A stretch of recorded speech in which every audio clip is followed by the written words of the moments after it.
Happy Holi Himanta মামা। আমাৰতো চাওক, এফালে মোৰ পোৱালি চাওক, এফালে ডাঙৰ পোৱালি আৰু মোৰ চাওক। আমি ঘৰতে নহয়, আপুনি চাই থাকিব পাৰে চাওক। আমি ক'ত আছো? তামিলনাডুতে আছে না বাবা? চা পুৰা আমাৰ যাত্ৰা চাত্ৰা। আপুনি কি চাইছে না আমি ক'ত আছে? আমি তামিলনাডুতে কাম কৰি আছে, খাই আছে। ঘৰত আহি পোৱাই নাই, 4 বছৰমান হৈ গ'ল। যাবতো মন আছে, কিন্তু কি কৰিম, দুখীয়া মানুহ, টকা নাই। এতিয়া পোৱালিকেইটাৰ কাৰণে স্কুল দিব মনটো বহুত গৈছে, কিন্তু পইচা নাই আহিবলৈ। আপুনি সহায় কৰক মামা।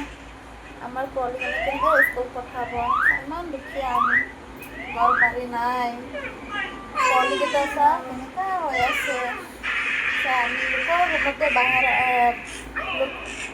কোম্পানী মালিকৰ মতে আমি বাহিৰত ৰুম ভাড়াটোত আছে, মাহত 3,000 দিব লাগে।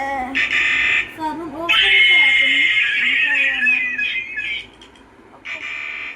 ইমান সৰু মোৰো ৰুমতে আমি 3,000 থাকোঁ। এফালে ৰেচন বিল, ইমান ৰেচন দামটো। কামটো কৰিব, ৰেচন বিল দিয়ে, দোকান বাকী মাহত খোৱা, ৰুম ভাড়া দিটো খতম হৈ যায়। ঘৰতো আহিব পৰা নাই মামা। হেপী হোলি দেই হিমন্ত মামা। এতিয়া ইলেকশ্যন আহি আছে, ইলেকশ্যনটো দিবতো মন আছে, কিন্তু যাবলৈকে ভাড়া নাই। এপ্ৰিল মাহত ন বাবা? পোৱালিকেইটা ইমান ডাঙৰ হৈছে, স্কুল দিব পৰাই নাই, পইচা নাই। গুড নাইট মামা।